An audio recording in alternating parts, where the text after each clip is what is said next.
Selamat pekan pemirsa, kembali kami menjumpai Anda dalam program Lutra Sepekan dan kami akan menghadirkan sejumlah informasi terkait apa saja kegiatan pemerintah daerah. Dan berikut informasi selengkapnya kami hadirkan untuk Anda.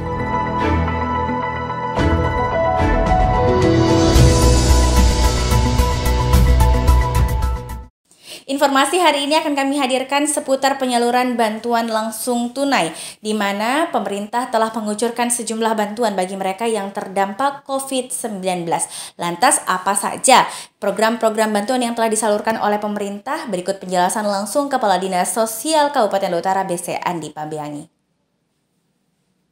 Besarnya dampak ekonomi yang ditimbulkan akibat COVID-19 membuat pemerintah mengeluarkan kebijakan untuk memberikan bantuan bagi masyarakat yang merasakan dampak langsung dari pandemi. Jenis bantuan yang disalurkan dialokasikan melalui dua kementerian, yaitu Kementerian Desa Pembangunan Daerah Tertinggal dan Transmigrasi Republik Indonesia, serta Kementerian Sosial.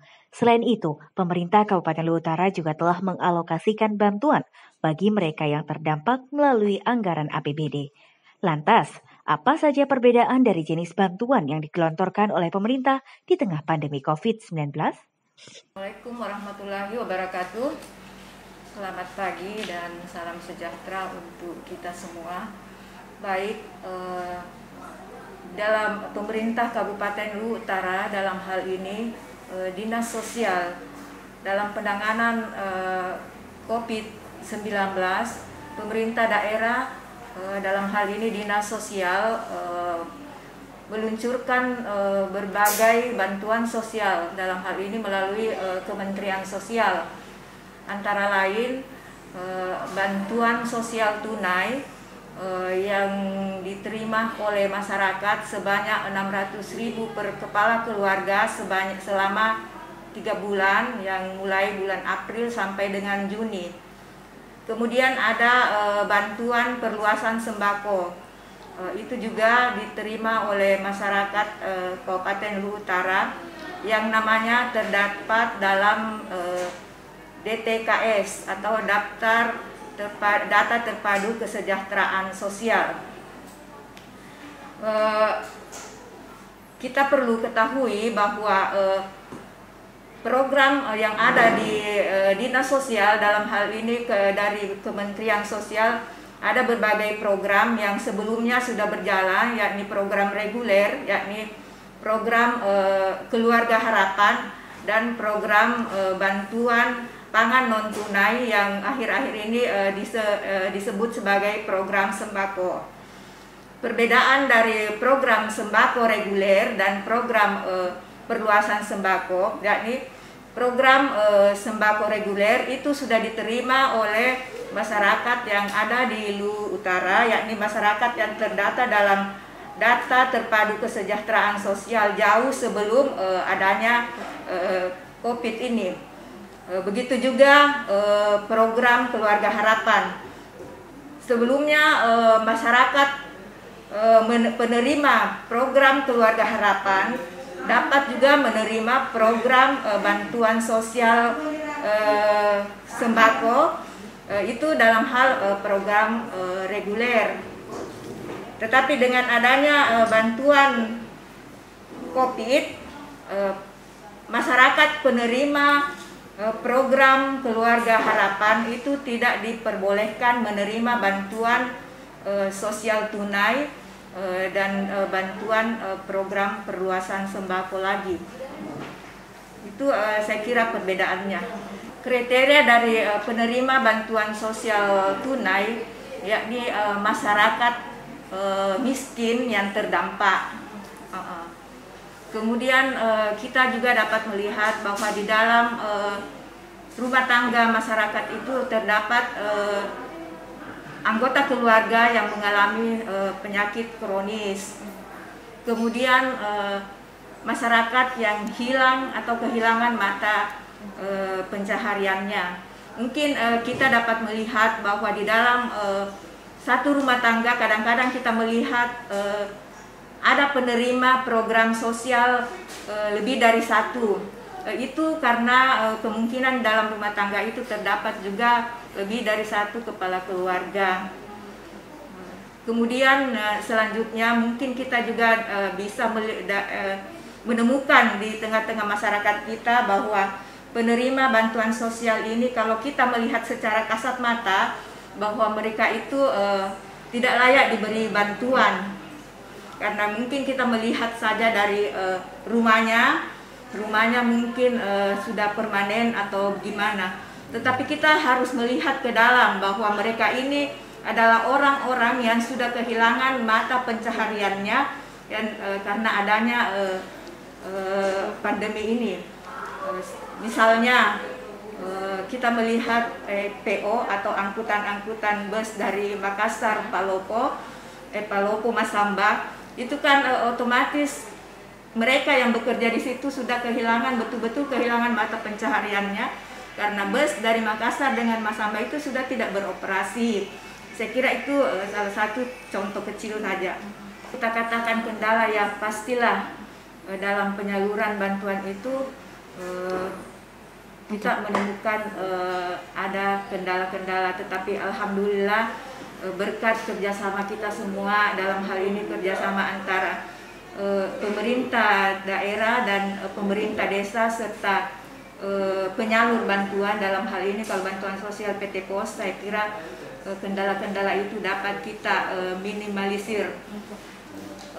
Pesan kami kepada masyarakat, baik yang menerima bantuan maupun yang belum menerima bantuan, kami sangat-sangat mengharapkan untuk kepada kita semua masyarakat penerima bantuan jujur dalam hal ini kepada kami. Dalam artian kalau salah satu keluarga menerima, mungkin ada penerima bantuan double, kiranya dengan senang hati melaporkan kepada kami bahwa salah satu dari bantuan itu bisa kami hapuskan. Jadi intinya jujur saja. Iya, jadi intinya dalam hal ini jujurlah kepada pemerintah desa, kepada pemerintah daerah bahwa mereka itu akan mengembalikan atau menghapus salah satu namanya dari penerima program. Saya kira itu program bantuan melalui APBN. Sementara itu, bagaimana tanggapan dari para penerima manfaat pasca adanya penyaluran bantuan yang dilakukan oleh pemerintah bagi mereka yang terdampak langsung COVID-19? Berikut kami sajikan liputannya untuk Anda. Kebijakan untuk memberikan bantuan bagi mereka yang terdampak langsung COVID-19 nyatanya dinilai sangat membantu masyarakat untuk memenuhi kebutuhan sembako di tengah hilangnya lapangan pekerjaan saat pandemi menyerang. Hal itu pun disampaikan langsung oleh para penerima bantuan, baik yang dianggarkan melalui APBN maupun APBD. Nama saya Ibu Siti Nur Alang, perwakilan dari suami saya, Suryadin. Saya salah satu masyarakat yang menerima bantuan BST kelurahan.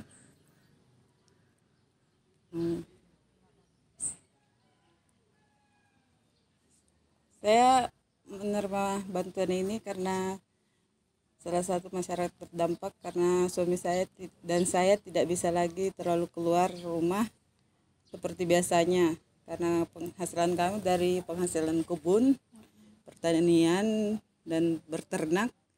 Tapi selama ini saya dan suami sudah jarang ke kebun, untuk paling 3 kali seminggu baru pergi lihat ternak. Itu pun dengan mengikuti arahan pemerintah dengan memakai masker untuk pergi ke kebun. Saya untuk membelikan sembako paling utama beras dan keperluan sehari-hari. Ya, alhamdulillah saya sangat terbantu dengan kebutuhan sehari-hari, karena selama COVID-19 ini jarang sekali pemasukan untuk keluarga kami. Terus itu cucuku jangan-jangan baru mamanya ke siang yang pergi lagi cari-cari uang ke pasar, malahan juga itu jualan yang tidak ada juga yang karena orang kan butuh makanan saja. Nah, sedangkan itu tas-tas kecil-kecilan juga dia jual. Enggak, dari anak. Dikasih cukup, mau biarpun bagaimanapun dikasih cukup. Malahan juga itu cucuku sudah berhenti minum susu biasa. Berhenti. Saya cukup lumayan itu. Saya cukup Ibu pakai apa lumayan. biasanya? Saya pakai belikan makanan, saya punya cucu-cucu. Begitu saya beli kami lagi susu itu cucuku kasihan. Saya mengucapkan terima kasih atas bantuannya Ibu Bupati. Semoga saya masih bisa menerima. Saya juga bisa menghidupi cucu-cucuku. Karena kasihan anakku yang banting tulang, kasihan itu saja. Saya ikuti kalau cucu anakku dapat hasil, bisa juga saya makan sama cucu-cucuku. Ada dampak nggak sih setelah ada corona ini dengan kebutuhan ekonomi? Ya iya jelas. Apa yang paling terdampak? Apa ya? Ya ini uang belanja sehari-hari itu ya agak susah gitu. Terus dapat uang 600.000 dari pemerintah, Iya. digunakan untuk belanja. Iya, buat belanja kebutuhan sehari-hari. Kebutuhan sehari-hari. Cukup nggak sih? Ya dicukup-cukupkan saja. Ada sesuatu yang ingin dibilang sama pemerintah dengan adanya bantuan yang Ya, terima kasih. Bagi saya kan itu bantuan sangat berpengaruh bagi saya, karena apalagi kerjaan suami kan tidak menentu. Baru misalnya kalau misalnya suami tidak kerja kan kayak makanan pokok begitu kan ndak jadi kalau ada kayak bantuan begitu sangat bermanfaat kalau bagi saya, bisa pas datang itu bisa beli apakah sama begitu semangkuk. Terima kasih banyak yang sebesar-besarnya kan atas bantuannya, jadi bisa bermanfaat bagi saya, dipakai untuk apakah keperluan makan begitu. Kita beralih ke informasi lainnya di mana kami akan menyajikan sejumlah kegiatan pemerintah daerah yang kami rangkum melalui Lutra Sepekan News Highlight.